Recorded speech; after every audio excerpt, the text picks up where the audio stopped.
Salam Bapak Ibu Saudara-saudari yang terkasih. Berjumpa kembali dengan pendalaman kitab suci kita pada bulan Rosario ini. Ini merupakan suatu kelanjutan dari kegiatan yang sudah kita rancang mulai dari bulan kitab suci nasional sampai ke bulan Rosario ini. Nanti kita akan teruskan ya, karena kebutuhan untuk mendalami kitab suci itu adalah kebutuhan baik penyuluh, PNS non PNS, kemudian pengurus DPP, kemudian pengurus lingkungan, kemudian pengurus kategorial, pengurus komunitas-komunitas atau pembina-pembina mahasiswa ya. Karena memang ini harus disampaikan langsung ke umat. Semoga nanti kita bisa sampaikan ke umat dalam setiap pertemuan ibadat, doa rosario ya, tentang kerikma ini, pewartaan. Nah, puji Tuhan kita dapat berkumpul hari ini. Mari kita buka dalam doa dengan doa malaikat. Dalam nama Bapa dan Putra dan Roh Kudus. Amin. Maria menerima kabar dari malaikat Tuhan, maka ia mengandung dari Roh Kudus. Salam Maria, penuh rahmat Tuhan sertamu, terpujilah engkau di antara wanita, dan terpujilah buah tubuhmu Yesus. Santa Maria, Bunda Allah, doakanlah kami yang berdosa ini sekarang dan waktu kami mati. Amin. Aku ini hamba Tuhan, terjadilah padaku menurut perkataanmu.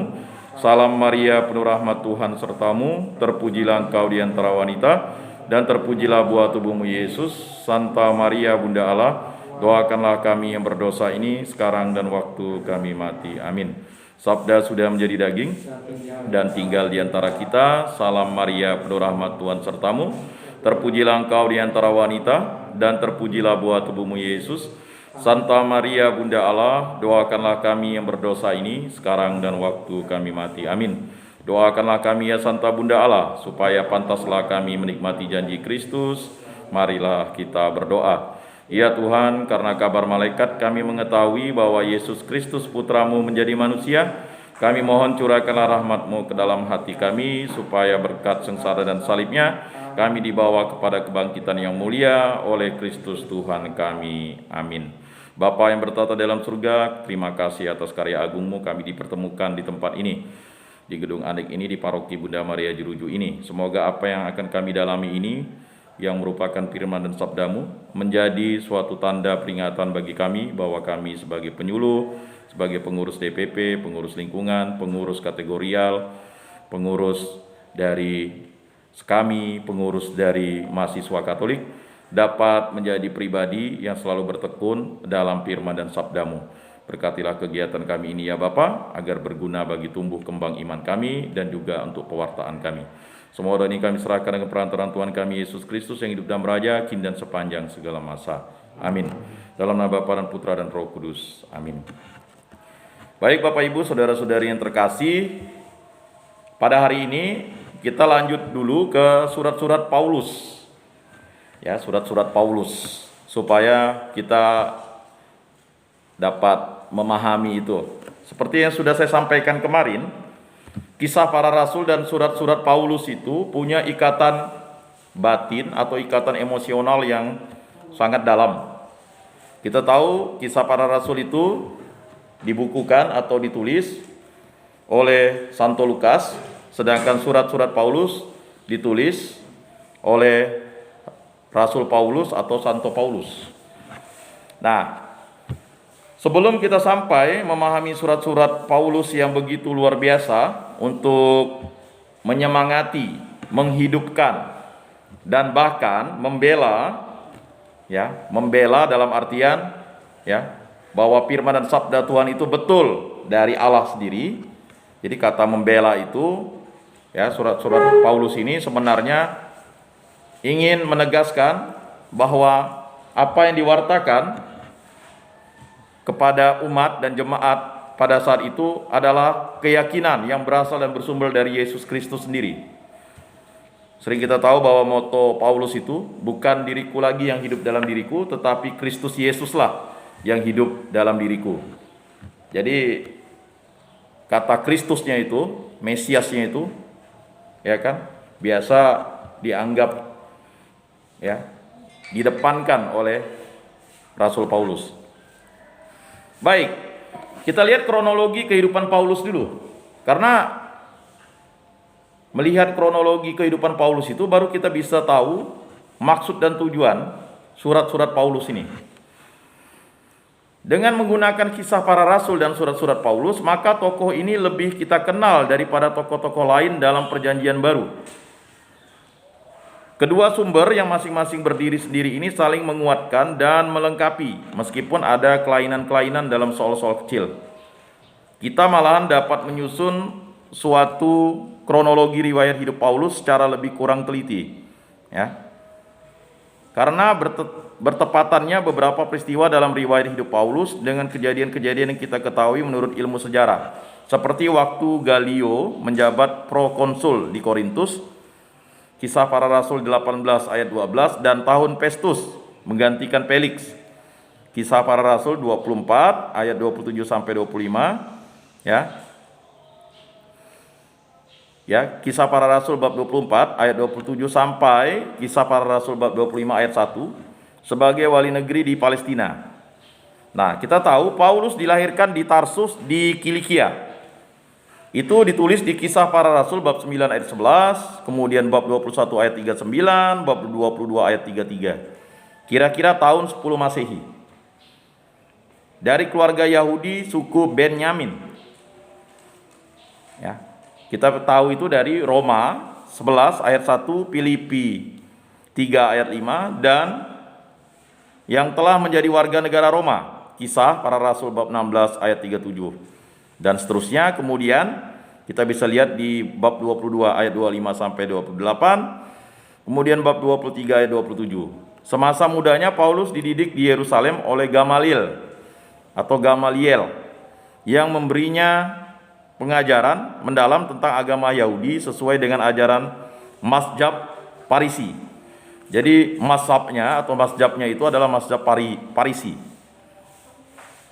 Nah, kita tahu dari Kisah Para Rasul 22 ayat 3, 26 ayat 4, dan seterusnya. Kemudian di Galatia 1 ayat 14, Filipi 3 ayat 5, dengan kejam Paulus menganiaya agama Kristen yang baru muncul. Jadi kita bisa tahu di Kisah Para Rasul 22 ayat 4 dan seterusnya. Kemudian bab 26 ayat 9 sampai 12, Galatia 1 ayat 13, Filipi 3 ayat 6, ya. Dan berurusan dengan pembunuhan atas diri Stefanus, Kisah Para Rasul bab 7 ayat 58, ya, bab 22 ayat 20, bab 26 ayat 10. Tetapi kira-kira tahun 34 seluruh hidup Paulus yang sedang di perjalanan ke kota Damsyik dirubah oleh penampakan Yesus yang telah bangkit dari alam maut.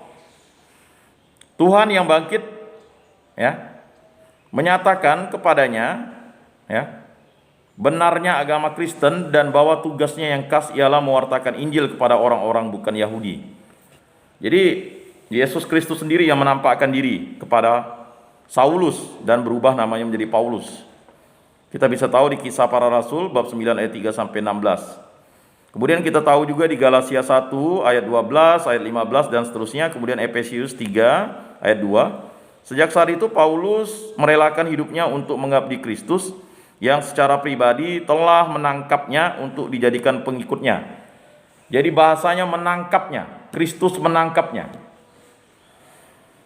Nah, di Filipi 3 ayat 12, sesudah tinggal beberapa lamanya di Arabia, Paulus kembali ke Damsyik, Galatia 1 ayat 17, dan mulai mewartakan Kristus di sana, Kisah Para Rasul bab 9 ayat 20.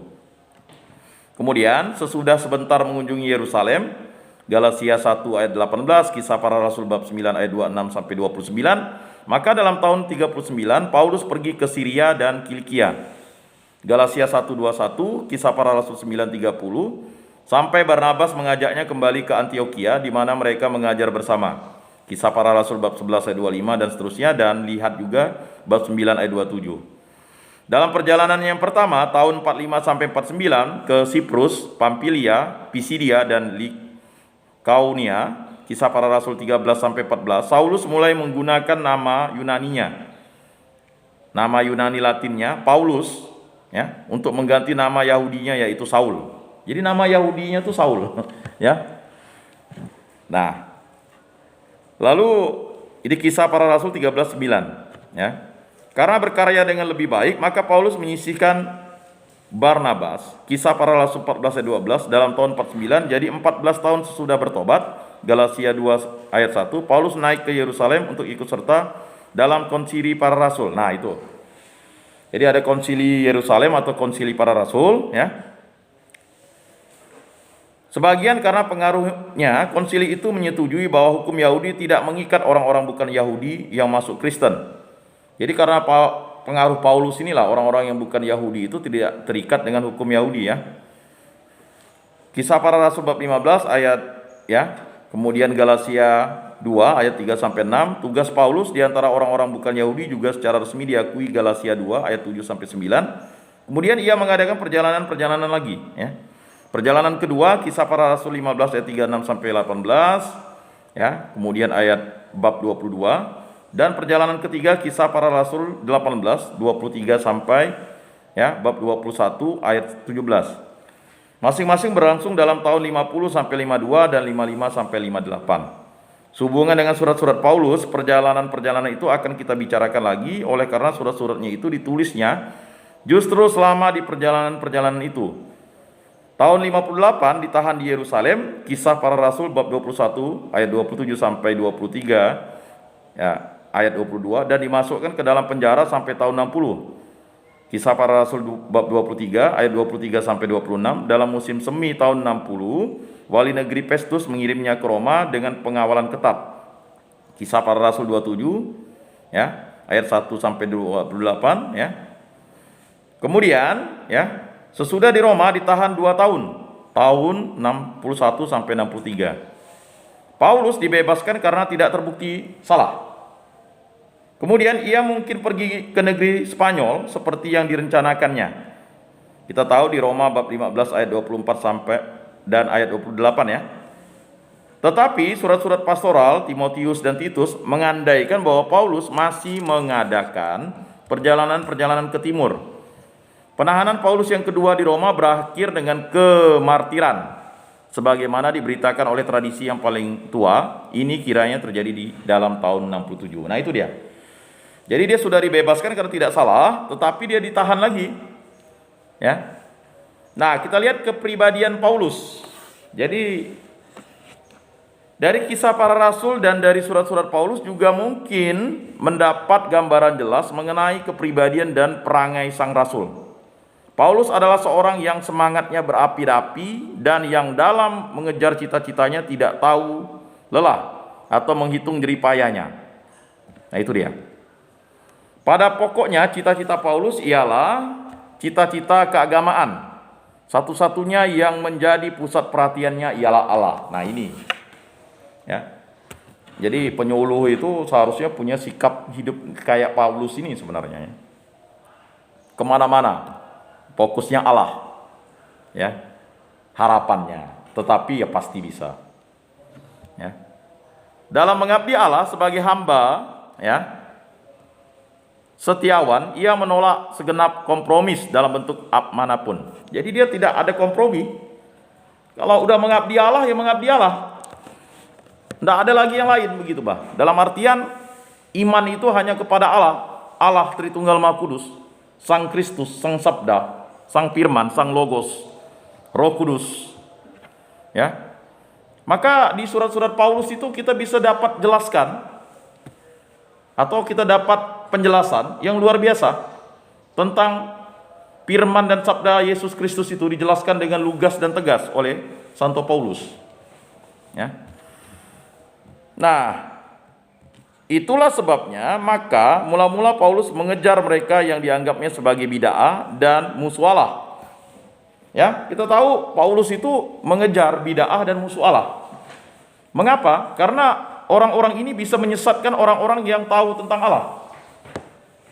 Nah, sama seperti penginjilan itu kan harusnya kepada orang Katolik dulu, baru orang Kristen non-Katolik, baru orang yang beragama, baru orang yang percaya Tuhan tapi tak beragama, baru dengan orang yang tak beragama dan tak percaya Tuhan, gitu. Adakah orang yang percaya Tuhan tapi tidak beragama? Ada, ya kan? Ada juga orang yang memang tidak beragama dan tidak percaya Tuhan, ada, ya kan?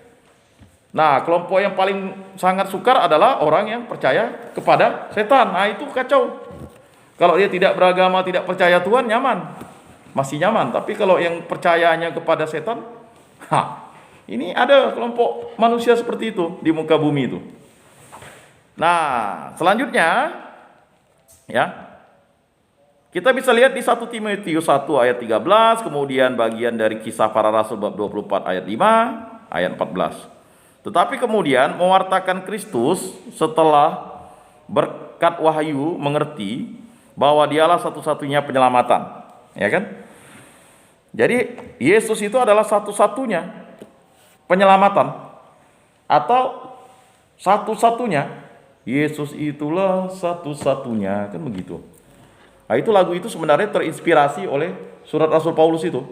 Karena satu-satunya sang juru selamat itu hanya Yesus Kristus. Jadi keselamatan itu hanya ada pada Kristus Yesus. Yang lain tidak ada.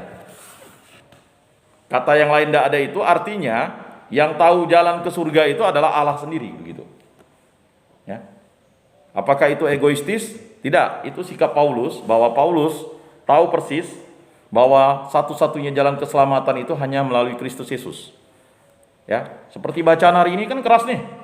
Takutlah kepada yang bisa memasukkan orang ke neraka. Kalau yang membaca ya. Ya, itu kan dijelaskan oleh Paulus di suratnya.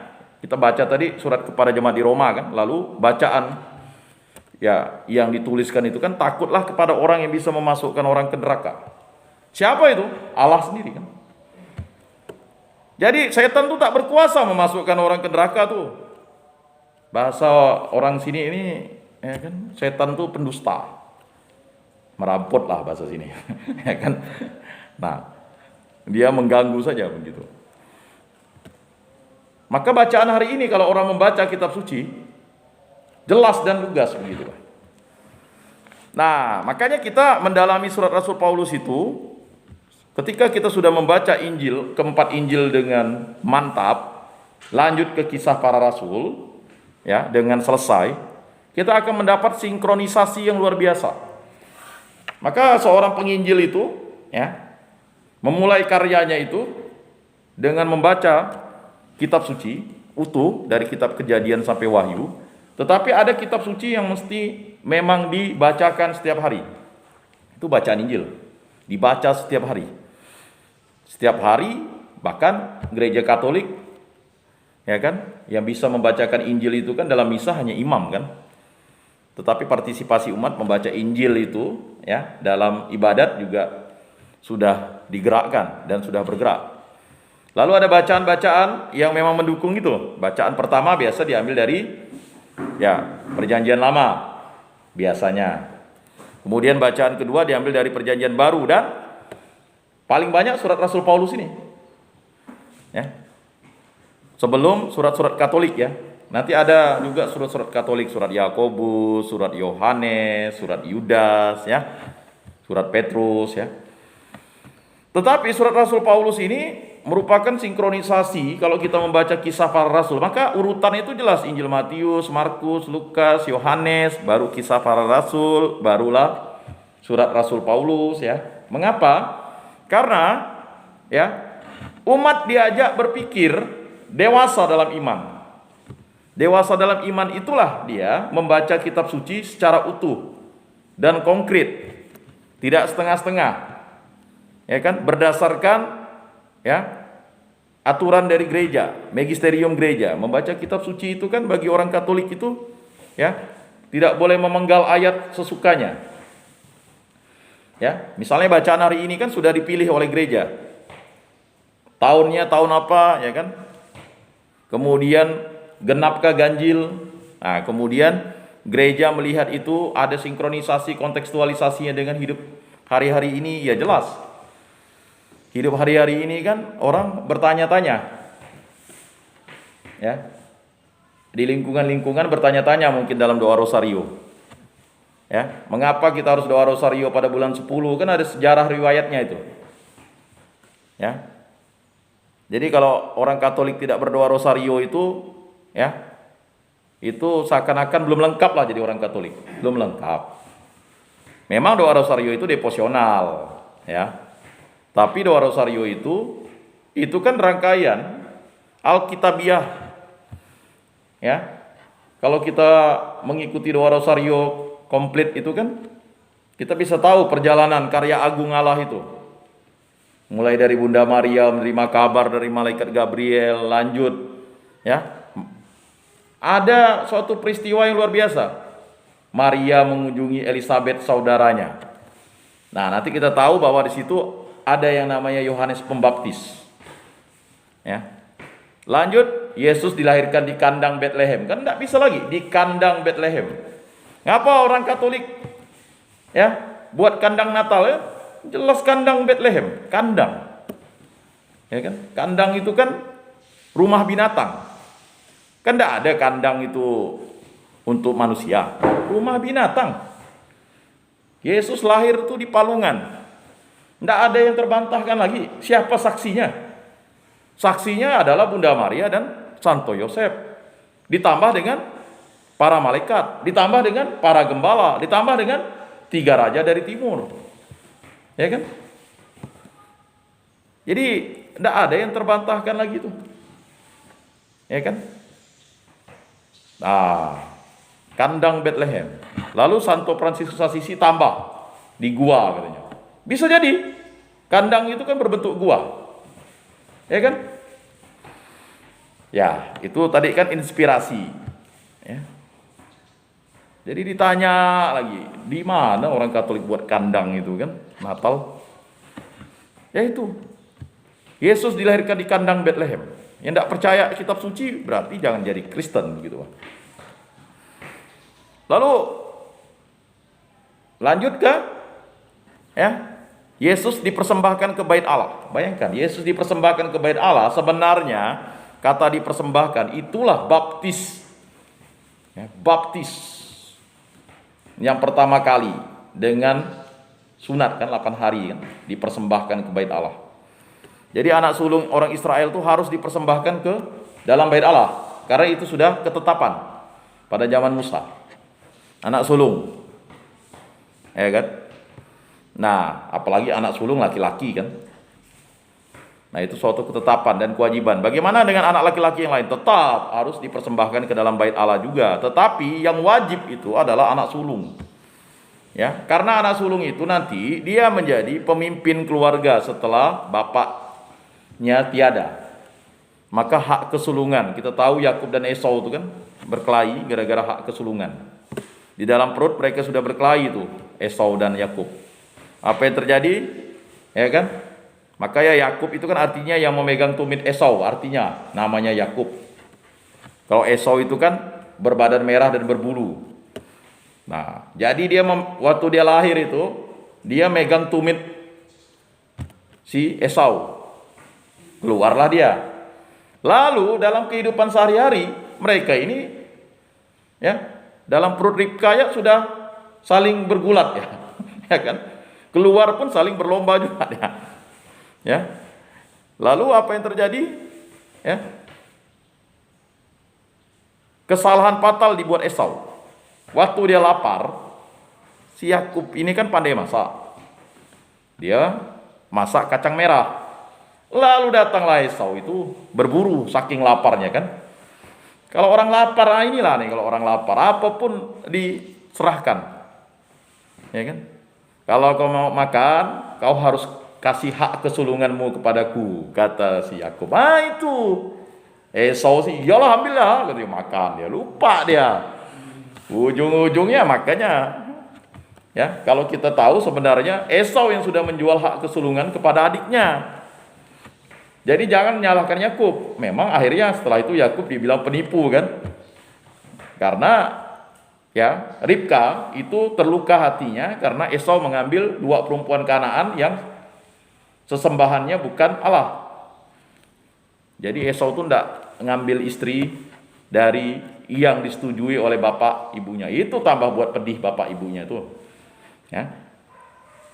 Akhirnya ya udah Ribka suruh ya kan pakai bulu dari kambing, masaklah kambing nyaman-nyaman kan.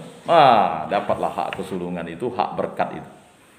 Ya, Esau marah mau bunuh Yakub. Yakub lari ke tempat Laban, pak tuanya ya. Laban itu pak tuanya.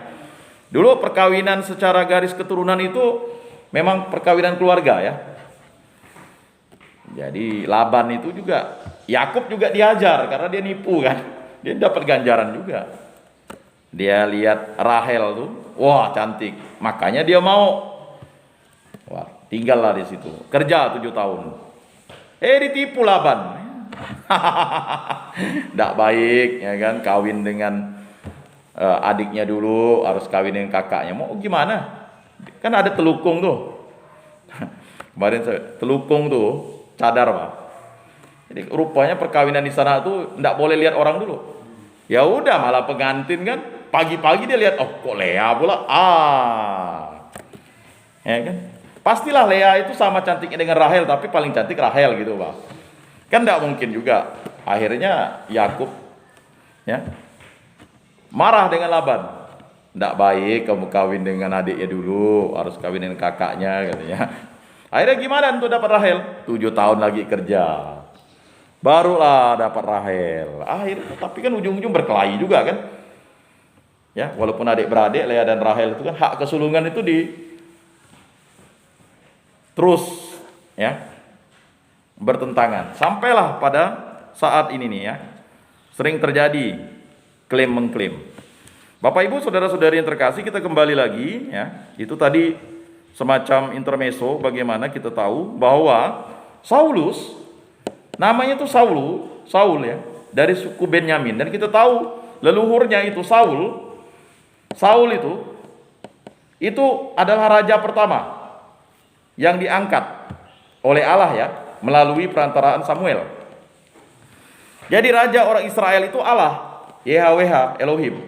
Sebenarnya mereka tidak boleh mengangkat raja, tapi karena desakan tua-tua orang Yahudi, udahlah Samuel, angkat raja kayak bangsa-bangsa lain. Samuel udah bilang, raja kalian ini Allah. Ya, tapi mereka masih minta raja manusia, kasihlah Saul ini. Nah, di sini kita tahu ada hubungan sinkronisasi antara Saul yang leluhurnya si Saulus ya, itu kan dari suku Benyamin. Ya, Saul itu. Tapi Saul itu melanggar perintah Allah. Dia kan hanya sebagai raja. Masa dia mau komplit? Tidak tunggu Samuel mempersembahkan kurban, dia sendiri pula. Salah. Akhirnya itulah ditambah lagi Saul ya, pakai peramal, pakai cenayang, memanggil Iman Eli. Iman Eli itu dibangkitkannya katanya. Kan tidak boleh. Akhirnya cenayangnya mati, Saul harus mendapat dosa yang berat, bahwa dia harus digantikan ya oleh Daud. Walaupun Saul mau membunuh Daud, tapi Daud selalu menghargai dan menghormati Saul. Waktu dia beol ya bahasanya ya, diambil ya. Kata Daud, kalau aku mau membunuh Saul bisa kan, tapi dia rajaku katanya. Ya kan? Tapi ingat, Daud juga yang akhirnya membalaskan kematian Saul ya, karena dibunuh oleh bangsa lain kan. Jadi dia sangat ini. Nah, Daud akhirnya menggantikan ya Raja Saul. Lalu Saul itu Yonatan ya, Yonatan namanya kan. Betul kan? Yonatan anak si Saul kan? Nah, anak Saul itu ya, Yonatan itu bersumpah bahwa suku Benyamin itu akan setia dengan suku Yehuda sampai selama-lamanya. Nah, samalah ceritanya ya, Saulus ketemu dengan Yesus. Yesus kan keturunan Daud. Saul keturunan dari Benyamin. Dia ingat, wah, sumpahnya itu, sumpah leluhurnya itu ya, yang kekal abadi selama-lamanya itu, bahwa Benyamin, suku Benyamin itu akan setia dengan suku ya dari Yehuda. Yehuda itu kan, Daud itu kan keturunan Yehuda. Nah itu. Nah, akhirnya peristiwa itu juga membuat pertobatan Paulus ya.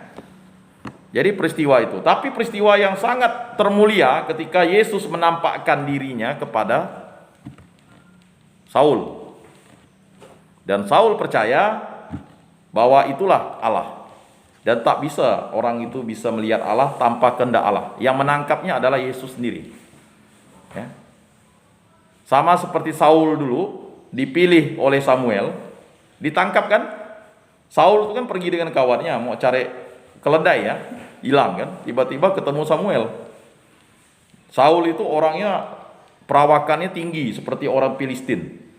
Jadi kalau orang Israel itu segininya, jadi kalau orang Israel itu tingginya 170, dia kalau segininya berarti sekitar 190 lah. Pokok sangat pas lah jadi raja. Seperti raja-raja lain kan. Dan memang dia tinggi sendiri begitu. Sehingga Saul itu ya sama kita tahu Paulus ini pasti tingginya mungkin tinggi dia. Ya. Artinya dia seperti leluhurnya lah. Tetapi dia harus merendahkan diri di hadapan Allah karena Allah telah menangkapnya. Ya. Karena apa? Dialah satu-satunya penyelamatan.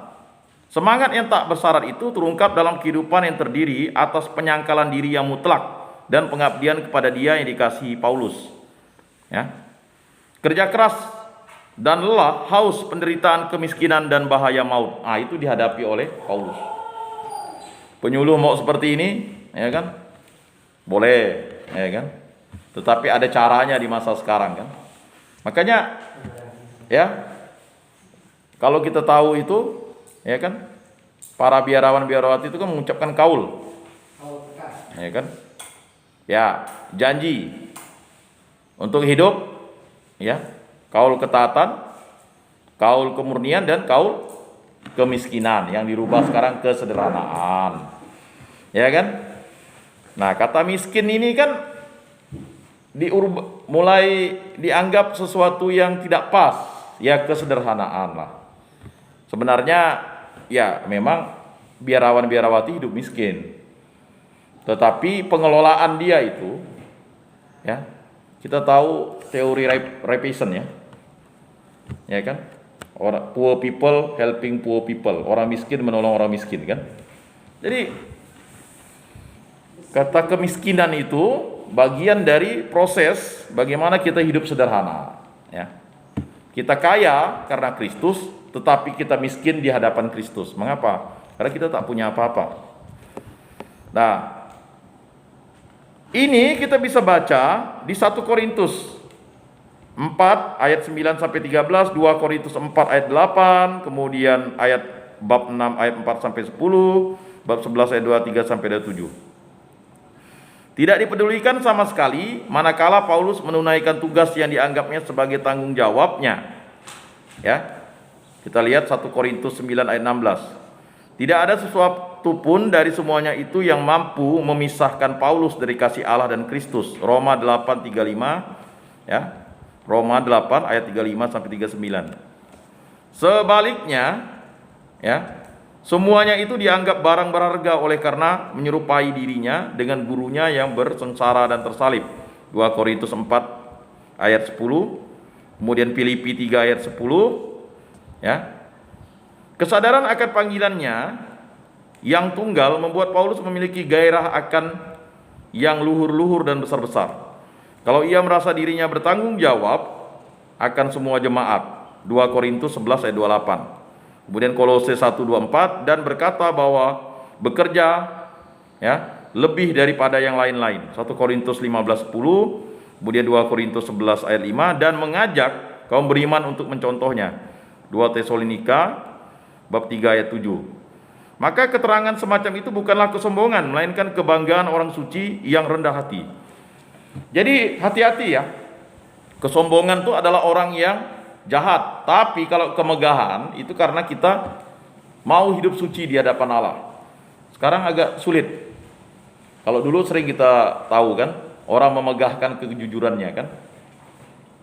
Kalau saya mau, saya bisa jadi pejabat, tapi saya tidak mau karena saya adalah pengikut Kristus katanya. Wah, kita bangga dulu mendengar kesaksian. Memang begitulah kesaksian orang Kristen kan. Jadi di mana-mana dia menyampaikan itu. Itu boleh kita bermegah kan. Kita bangga menjadi pengikut Kristus, kan begitu. Ya, karena kita menyembah Allah yang benar, Allah Bapa, Putra dan Roh Kudus. Ya. Kalau orang yang tidak mau mengakui Yesus sebagai Tuhan dan Juru Selamat, dia tidak bisa bermegah seperti itu, malah dia menyangkalnya. Ya. Nah, maka keterangan semacam itu bukanlah kesombongan, melainkan kebanggaan orang suci yang rendah hati. Sebab Paulus juga mengaku dirinya sebagai yang paling hina di antara sekalian orang kudus. Bapak-bapak, ibu-ibu, saudara-saudari yang terkasih, ketika kita dibaptis kita menjadi orang kudus loh. Nama saya dirubah jadi Yakobus Julianelis kan, dulunya Julianelis saja. Ketika dapat dibaptis, dapatlah nama orang kudus Yakobus, ya kan? Nah, Fransiskus Ikhwani kan? Ya, dulunya Fuad. Oh, ya dirubah kan? Nah, masing-masing kita ada ketika kita dibaptis kita menjadi kudus. Tetapi sering kekudusan kita itu dihalang-halangi iblis atau dunia ini atau hawa nafsu kita sendiri. Ya. Nah, ini yang membuat kita ya menjadi terpenjara. Ya, terbelenggu. Ya. Jadi kita nih orang kudus yang terbelenggu oleh nafsu kedagingan kita. Ya kan? Roh itu kuat, daging itu lemah. Makanya kedagingan kita itu ya, yang memang kita harus sangkal. Ya. Jadi siapa sih yang tak punya hawa nafsu kan?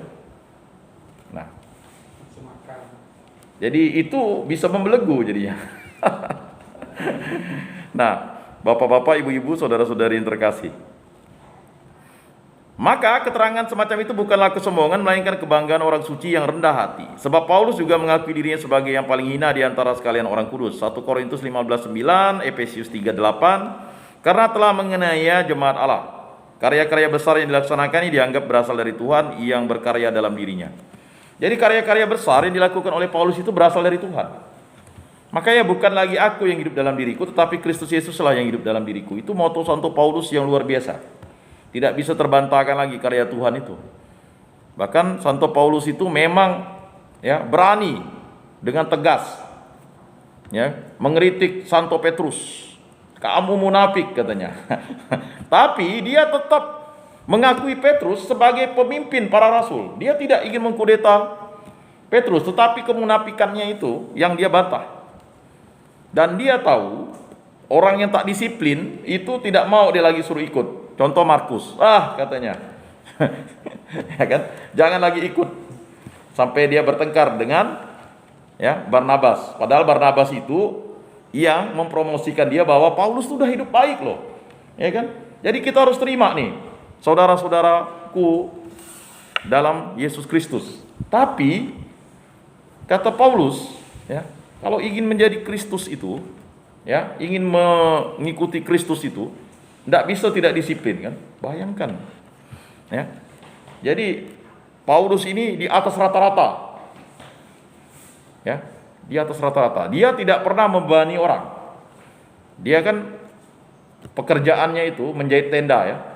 Jadi tendanya itu dijual baru dia makan. Maka dia bilang kalau orang mau makan dia harus kerja. Sama seperti kita kan. Kalau mau mewartakan kitab suci kita harus kerja. Kalau dengan pewartaan kitab suci kita tidak bisa makan dari pewartaan kitab suci ini. Karena apa? Yesus Kristus sudah memberi kita makan. Sudah sepantasnya. Tetapi terkadang kita memang sulit memisahkan itu, gitu Pak. Nah, tapi jawabannya di sini. Santo Paulus mengajarkan, pewartaan kitab suci itu harus total. Ya, bekerja juga harus total. Nah, mensinkronkannya itu butuh yang namanya ya kekuatan iman, harapan, dan menyandarkan diri pada kasih. Nah itu, Bapak Ibu, saudara-saudari yang terkasih, ya, ini luar biasa. Semangat hatinya yang halus nampak dalam sikap Paulus terhadap kaum beriman. Jadi hatinya yang halus. Ingat ya, Santo Paulus ini bukan orangnya memang kelihatannya sangar gitu, tapi hatinya halus. Ya. Kita lihat nanti surat-suratnya itu yang menguatkan iman umat. Tetapi dia tegas kepada ya, para pewarta kitab suci, penginjil, jangan mencela-mencela. Tapi kalau dengan umat jemaat dia halus. Karena kasih tadi. Mungkin begini ya, sama seperti dengan penyuluh misalnya. Ya, mungkin ya karena kita pewarta kitab suci, kita harus tegas terhadap diri kita. Ya kalau mau mewartakan kitab suci lalu mencela-mencela kan susah nanti. Tetapi dengan umat, ya hatinya yang halus nampak dalam sikap Paulus terhadap kaum beriman. Ia mempercayai sungguh-sungguh orang-orang Filipi yang masuk Kristen. Jadi dulu orang Filipi masuk Kristen itu tidak dipercaya oleh umat Kristen yang lainnya. Tapi dia percaya begitu. Itulah karya agung Yesus Kristus katanya. Nah, kita tahu di Filipi 1 ayat 7. Kemudian bab 4 ayat 10 sampai 20. Ia menaruh perasaan mendalam terhadap jemaat di Efesius. Kisah Para Rasul bab 20 ayat 17 sampai 38. Hatinya memanas kalau orang-orang beriman di Galatia membiarkan dirinya dibujuk untuk meninggalkan kepercayaan sejati. Ya kan wajar kan kalau misalnya kita menjadi manas hati kita. Ini sama kayak Santo Paulus lah. Manas itu dalam artian begini, jengkel. Mengapa dia meninggalkan iman kekristenannya? Padahal iman kekristenan itu, ya, itu adalah karunia yang dicari orang-orang di muka bumi ini. Ya, apa yang kau ikat di dunia akan terikat di surga, apa yang kau lepaskan di dunia akan terlepas di surga. Ya kan? Jangan sampai mutiara itu masuk ke mulut anjing dan masuk ke mulut babi dan dikoyak-koyak anjing dan babi kan? Itu kan sudah disampaikan. Nah ini kata manas itu berarti ya Santo Paulus itu benar-benar kesal gitu. Ya kan? Kok menjadi Kristen ini suam-suam kuku. Nah itu. Jadi ia sedih. Ya. Kemudian dan ia sedih terkejut karena ketidaktaatan hati yang sombong pada orang-orang di Korintus. 2 Korintus 12 ayat 11 sampai 13. Untuk menetapkan yang ya lincah-lincah, Paulus tahu bagaimana bersikap ironi. Nah, ini ironi dia. 1 Korintus bab 4 ayat 8, 2 Korintus bab 11 ayat 7. Kemudian ya kita bisa lihat di situ ayat 1 sampai 3, bab 5 ayat 1 sampai 2, bab 6 ayat 5, bab 11 ayat 17 sampai 22, 2 Korintus 11 ayat 3. Tetapi selalu hanya demi ya kebaikan kaum beriman. 2 Korintus bab 7 ayat 8 sampai 13. Dan segera Paulus memperlunak ya tegurannya dalam kehalusan hati yang penuh kasih sampai mengharukan hati. Jadi tegurannya itu keras tapi nanti dia bisa mengharukan hati. Dia bisa membuat hati tersayat kayak sembilu begitu. Hati kita itu bisa ya kita bisa baca nanti buah-buah kasih. Dia bisa menerangkan kan? Siapa yang menerangkan itu kalau tidak Kristus yang hadir dalam diri Paulus, ya kan? Nah, kita bisa lihat di mana? Ya. Ya. Di 2 Korintus 11 ayat 1 sampai 2, kemudian 12 ayat 14.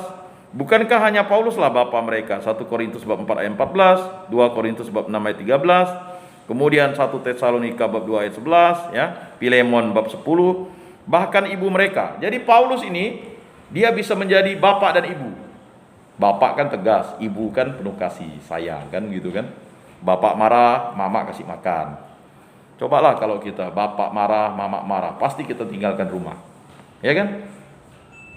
Nah, ya pasti tidak boleh begitu. Kalau bapak keras, mama harus kasih makan. Mama keras, bapak yang kasih makan. Kan begitu. Kalau tidak, lari anak-anak kan. Makanya Paulus ini bisa menjadi bapak dan ibu. Luar biasa kan? Di satu sisi dia tegas, di satu sisi dia penuh kasih. Ya, kata penuh kasih itu samalah bapak pun penuh kasih. Maksudnya rasanya, ya, hatinya itu setulus, ya, jiwa ibu-ibu kan. Nah, kita bisa lihat 1 Tesalonika bab 2 ayat 7, Galatia bab 4 ayat 19, maka segera pulih kembali hubungan-hubungan baik seperti dahulu. Galatia 4:12 ayat 10, 2 Korintus 7 ayat 11 sampai 13. Sesungguhnya Paulus tidak mau pertama-tama menegur kaum beriman, tetapi para lawan yang berusaha memujuk dan menyesatkan mereka. Jadi yang dimarahnya dulu itu adalah orang yang menyesatkan orang Kristen. Ya kan? Maka dia berani beradu debat. Kita tahulah sikap Paulus ya. Dia debatnya. Ini kamu menyesatkan orang Kristen ya, dengan membuat berhala-berhala. Nah, apakah penyuluh berani seperti itu? Ya haruslah. Memang tidak bisa juga kita tidak tegur orang kalau misalnya orang sudah menyimpang. Karena memang Paulus ini ingin mengatakan bahwa Kristus Yesuslah paling utama dan terutama. Tidak ada yang lain. Nah, sehingga jiwa Paulus ini kan, jiwa rasulinya itu membuat ya para misionaris itu kemana-mana. Ya, kita tahu Santo Fransiskus Xaverius ya, Pak Ikhwani, kami dengan Pak Ikhwani udah pernah ke Ambon kan. Fransiskus Xaverius itu sampai udah putus asa, dilemparnya salib lalu kepiting bawa salibnya. Dia tuh udahlah katanya. Kalau memang ini karya agung Tuhan katanya. Ya kan, dilempar salibnya ke laut, tiba-tiba kepiting. Nah, ya, makanya waktu Pesparani di Ambon itu luar biasa. Memang betul harus di Ambon Pesparani itu. Karena ada kepiting, itu bawa salibnya. Salib Santo Fransiskus Xaverius sudah dibuang. Karena dia gila dari pulau ke pulau. Dayung ya, zaman itu bukan ada. Udah pasrah putus asa. Pergi ke sini orang, iya katanya, enggak mau bertobat. Pergi ke sini ujung-ujung. Saking putus asanya dilempar salibnya ke laut, datanglah kepiting bawa ini salibnya. Kepiting, bayangkan. Sudah sekian hampir ribuan tahun sesudah Yesus. Luar biasa kan? Masih Karya agung Allah itu. Jadi jangan kita sudahlah, saya sudah jemu doa rosario nih katanya. Apalagi baca buku tahun 70-an tuh, ada seorang oknum. Dia bilang doa rosari itu adalah doa setan katanya. Waduh, makinlah tergoncang iman umat Katolik katanya kan. Lalu ya itu kawan istri saya dulu tuh ngasihkan buku itu, enggak saya baca. Habis itu dia minta maaf ya saya ya enggak apa-apa, saya bilang mau gimana kan, mungkin hanya baca penggalan-penggalan saja kan gitu. Dia bilang kan legio di cocokologi, legio itu disamakan dengan legium yang dikatakan oleh setan-setan kepada Yesus tuh. Nggak tahu legio itu kan kumpulan, kelompok.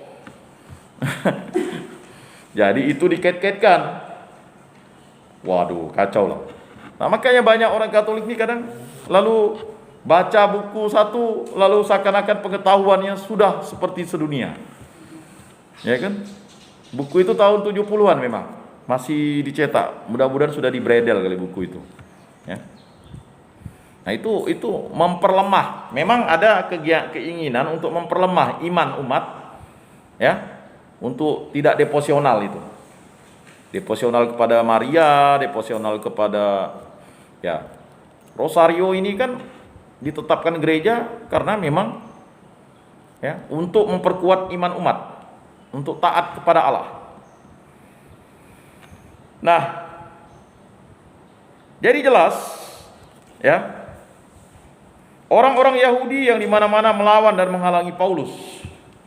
Jadi orang-orang yang menyesatkan orang Kristen, orang-orang Yahudi yang melawan Paulus. Kita tahu di Kisah Para Rasul bab 13 ayat 45 ya, dan 50, bab 14 ayat 2, kemudian ayat 19, bab 17 ayat 5, bab ayat 13, bab 18 ayat 6, bab 19 ayat 9, bab 21 ayat 27, ataupun orang-orang Kristen keyahudiannya yang ingin membebankan hukum Taurat pada mereka yang oleh Paulus direbut bagi Kristus. Jadi begini, ada orang Yahudi Kristen tapi mau pakai Taurat, memang ada kan?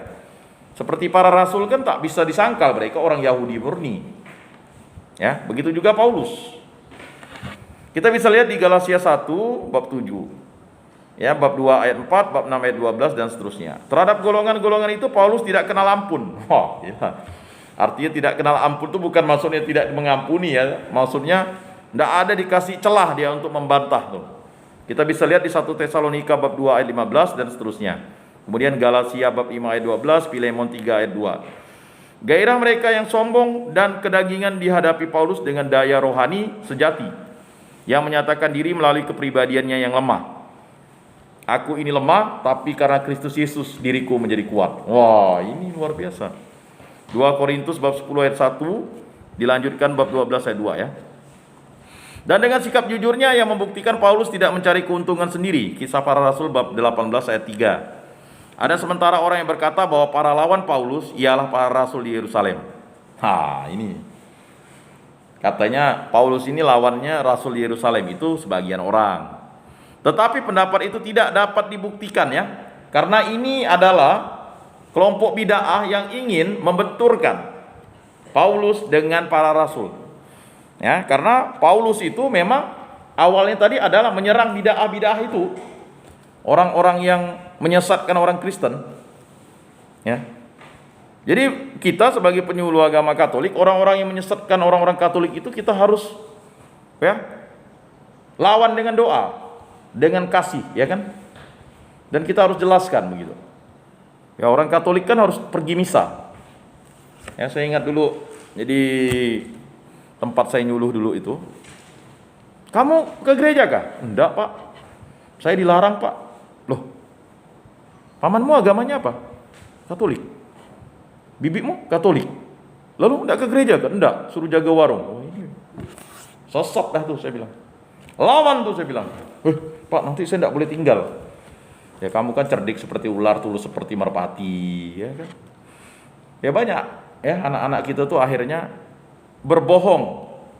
Kemana? Pergi pasar dulu, tapi dia ke gereja. Ya kan? Ya mau gimana kan? Sudah sepantas dan selayaknya kan? Kita harus menyangkal diri kita kan? Masa kita mengikuti ajaran yang sesat? Ya. Nah, jadi orang-orang Kristen juga atau orang-orang Katolik sekarang ya jangan sampai disesatkan. Ya kan? Cukup komuni batin katanya. Ya cukup komuni batin. Ya kan? Kalau dia udah sehat dan gereja sudah membuka tempat ibadat dan memang jadwalnya dia kan pergilah dia ke gereja, kan begitu kan? Kecuali memang ada himbauan, ya kan? Kan sekarang kan beberapa tempat kan sudah bisa. Masa dia bilang enggak mau datang ke gereja? Oke, betul. Ada misa live streaming komuni batin. Betulkah? Tahu-tahu kita lihat di situ. Pergi ke pasar, nongkrong di. Nah, makanya itulah ya yang perlu kita lawan. Kata lawan itu perlu kita doakan mereka. Atau doa rosario enggak mau, ya kan? Alasannya karena masih ini dan itu, ya. Ya, kalau enggak kita mulai ya susah. Nah, maka Paulus ingin mengatakan itu kepada kita. Ya. Jadi jelas ya, tetapi pendapat itu tidak dapat dibuktikan. Terlebih-lebih lawan Paulus itu ialah orang-orang Yahudi yang masuk Kristen dan ingin memaksakan adat kebiasaan sendiri kepada orang-orang lain. Ya. Mereka menyalahgunakan nama Petrus, 1 Korintus bab 1 ayat 12 dan Yakobus. Jadi gini. Nama Petrus dan Yakobus itu dibenturkan. Yakobus ini bukan Yakobus Zebedius ya, Yakobus saudara Yesus. Ya, saudara Yesus. Yakobus itu menggantikan Petrus menjadi uskup di Yerusalem. Lalu Paulus itu dikonflikkan dengan mereka berdua, padahal sebenarnya tidak ada. Jadi itulah terkadang misalnya dikonflikkan, ya kan? Wah, kata Pak DPP ini begini. Wah, Pak DPP tidak ngomong gitu, kata Pak Ketua Lingkungan kan. Ujung-ujungnya akhirnya kan umat nih kadang lucu gitu, Pak. Dia ngatasnamakan, oh saya udah WA nih, padahal maksud WA itu apa begitu kan? Nah sering terjadi ya, akibatnya lalu wah, nggak konsisten nih DPP nih.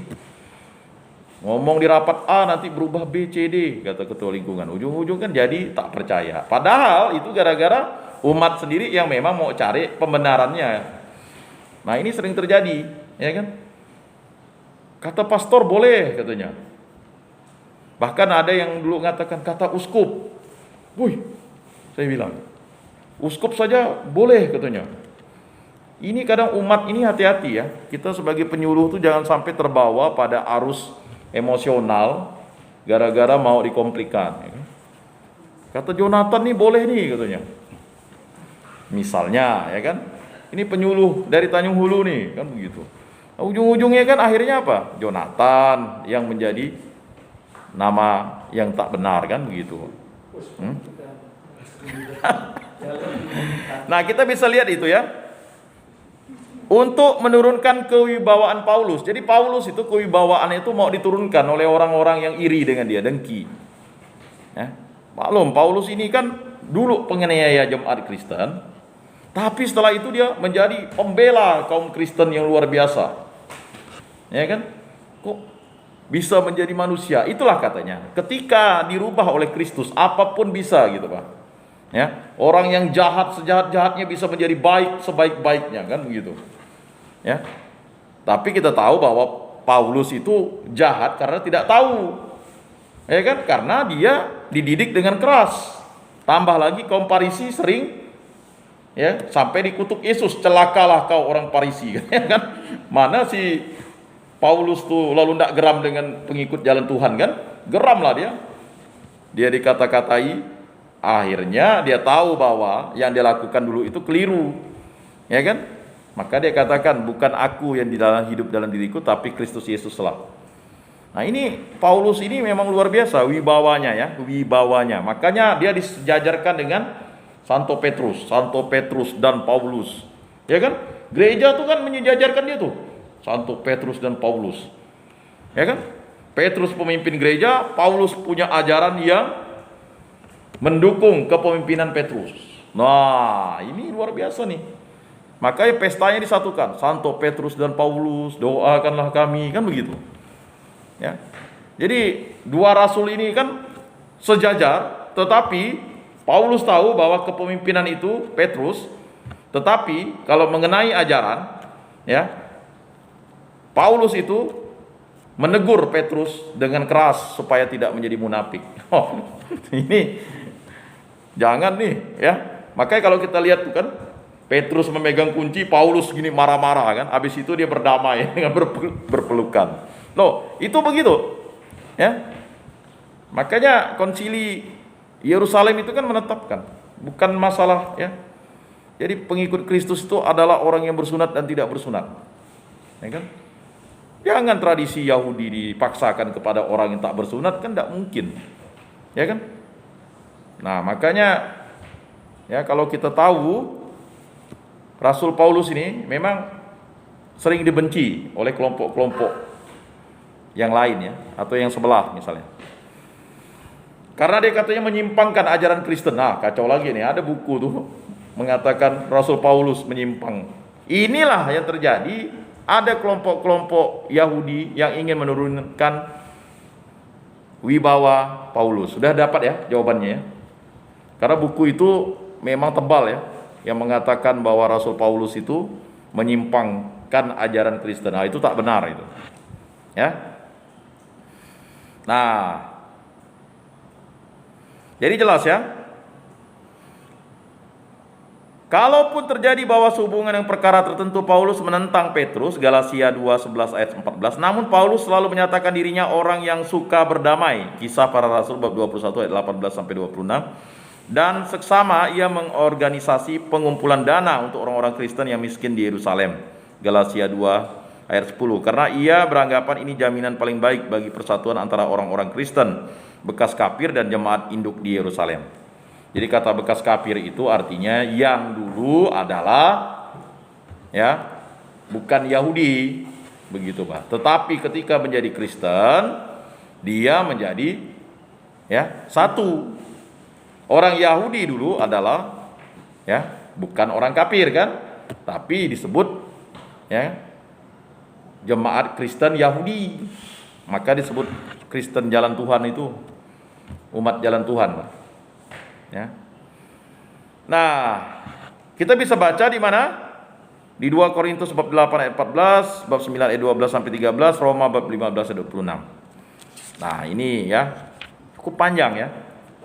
Nah, jadi Bapak Ibu saudara-saudari yang terkasih ya, surat Rasul Paulus ini baru pengantar ya tentang Paulus ya. Nah, kita bisa mengambil sikap contoh teladan surat Rasul Paulus ini dan Paulus ini karena memang ya Paulus itu sebagai pewarta Injil yang luar biasa. Ya. Mari kita selalu meneladani sikap Paulus karena dalam Paulus itu ada Kristus. Dan mari kita selalu bersekutu di dalam Tuhan, dan biarlah Kristus yang hidup dalam diri kita. Tuhan memberkati, menyertai dan melindungi.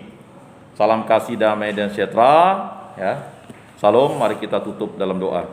Dalam nama Bapa dan Putra dan Roh Kudus. Amin. Ya Allah Bapa yang bertata di dalam sorga, Engkau telah memberikan contoh teladan pada kami, yaitu Santo Paulus, sebagai santo yang mendukung pewartaan Injil-Mu dari dahulu, waktu umat perdana masih dibangun, dan dialah yang membuat banyak orang-orang yang tidak bersunat menjadi pengikut-Mu. Berkatilah kami para penyuluh, para pengurus DPP, para pengurus lingkungan, para pengurus kategorial, baik WK, Bapakat, kemudian KMK, dan juga sekami, untuk dapat selalu setia kepadamu dalam iman kepercayaan akan Yesus Kristus, dan kami menjadi pewarta-pewarta firman dan sabdamu di tengah masyarakat untuk diri kami, keluarga, gereja, masyarakat, dan kami selalu dapat melayani seturut kehendak-Mu. Semua doa kami serahkan dalam perantaraan Tuhan kami Yesus Kristus, yang hidup dan meraja kini dan sepanjang segala masa. Amin. Dalam nama Bapa dan Putra dan Roh Kudus. Amin. Salam, salam kasih, damai dan sejahtera. Tuhan memberkati, menyertai dan melindungi.